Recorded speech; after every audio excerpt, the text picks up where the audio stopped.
Assalamualaikum warahmatullahi wabarakatuh. Perkenalkan, nama saya Alfitur Nova dengan akhiran NIM 1001. Sebelumnya di sini saya akan menjelaskan tentang matkul monitoring dan evaluasi kebijakan publik kelas B2 yang dimana di sini saya diberikan tugas UTS oleh Pak Makmun.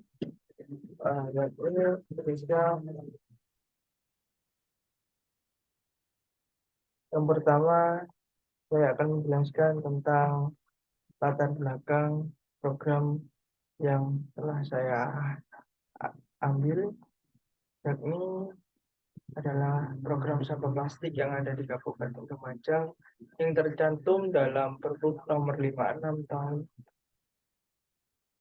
2019 tentang pengurangan penggunaan sampah plastik. Sini saya akan menjelaskan tentang latar belakang. Yang pertama adalah sampah plastik adalah semua barang bekas atau tidak terpakai yang materialnya diproduksi dari bahan kimia yang tak terbarukan. Sebagian besar sampah plastik yang digunakan sehari-hari biasanya dipakai untuk mengemas. Sifat sampah plastik sendiri tidak mudah terurai. Proses pengelolaannya menimbulkan toksit dan bersifat karsinogenik, butuh waktu sampai ratusan tahun bila terurai secara alami. Lalu tujuan evaluasi sendiri adalah mendaur ulang sampah. Yang penting untuk diketahui, plastik daur ulang adalah plastik yang terbuat dari sampah plastik yang telah diperoleh kembali, diolah menjadi bahan yang dapat digunakan kembali untuk membuat produk sampah baru, produk plastik baru.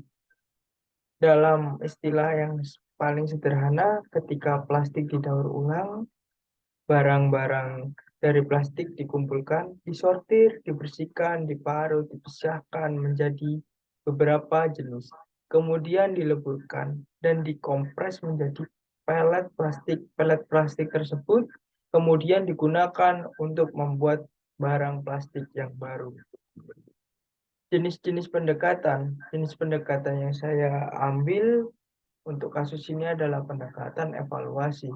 Keputusan teoritis yang di mana dalam keputusan tersebut menghasilkan informasi yang sangat valid secara eksplisit yang diinginkan oleh para pelaku kebijakan. Dampak dari sampah plastik. Yang pertama ada dampak positif. Dampak positif yang ditimbulkan adalah lingkungan menjadi bersih. Tata ruang kota menjadi lebih efektif.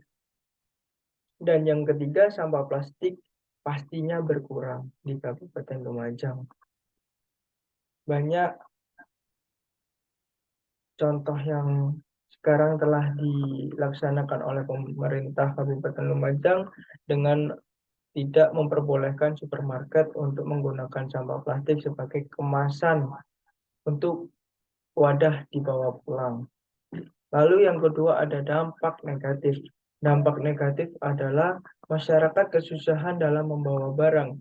Ya, pastinya dikarenakan di Kabupaten Lumajang tidak diperbolehkan membawa sampah plastik untuk sebagai kemasan barang bawaan mereka. Dan ada solusi tersendiri dari Kabupaten Lumajang, Pemkab. Salah satunya dengan menggunakan tote bag. Tetapi tote bag tersebut tidak digratiskan oleh pihak supermarket. Maka dari itu pengeluaran dari masyarakat bertambah mahal. Lalu yang kedua, meningkatnya bahan lain, contohnya kaca dan logam. Maka adanya peningkatan permintaan terhadap barang sampah plastik yang dimana harusnya sampah plastik terus didaur ulang agar peningkatan permintaan plastik sebagai kemasan terus tersedia. Lalu ada faktor indikator. Yang pertama, efektivitas. Yang dimana pada hal ini kita dapat melihat sejauh mana program ini berjalan dengan baik tentang pengurangan penggunaan sampah plastik ini. Sebelumnya banyak, sekarang berkurang. Lalu yang kedua adalah indikator kecukupan. Dalam hal ini hambatannya adalah masyarakat saat ini meminta plastik sebagai alat untuk wadah barang-barang bawaan atau kemasan, dikarenakan masyarakat cenderung memakai plastik sebagai tempat untuk membawa barang belanjaan mereka. Lalu pemerataan. Pemerataan sendiri ini adalah kebijakan Peraturan Bupati Nomor 56 Tahun 2019 sudah merata di penjuru desa, kota di Kabupaten Lumajang.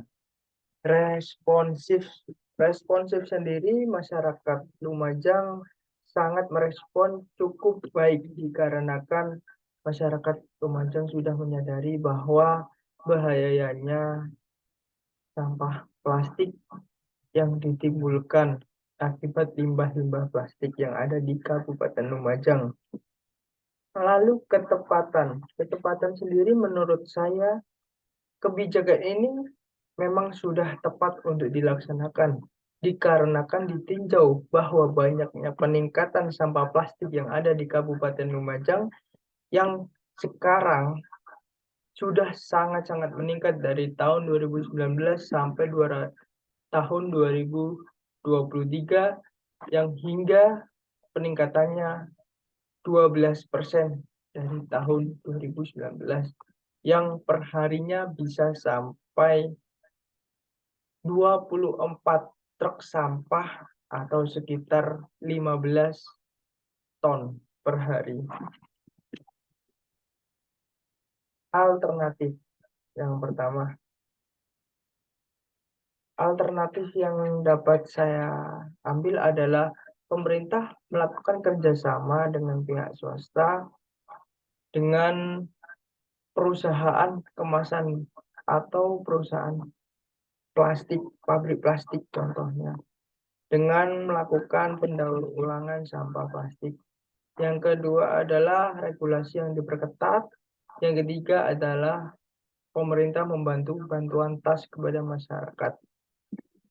Dampak yang ditimbulkan adalah kerjasama dengan pihak perusahaan pastinya sangat-sangat susah dikarenakan regulasi yang cukup susah juga dan tidak menemukan kesepakatan antara kedua belah pihak. Yang kedua adalah kelangkaan pada bahan plastik sedangkan permintaan terus meningkat. Bentuk advokasi yang dapat saya sampaikan adalah awalnya dari segelintir orang, tetapi bisa membawa kami untuk mengukir jejak prestasi secara nasional maupun internasional, melakukan kolaborasi, kampanye, sosialisasi, hingga mewujudkan tujuan advokasi sepanjang perjalanan. Tentunya saja banyak rintangan yang telah kami lewati hingga saat ini, tetapi nyatanya rintangan ini tidak membuat kami menyerah, menjaga bumi agar tetap lestari. Terima kasih.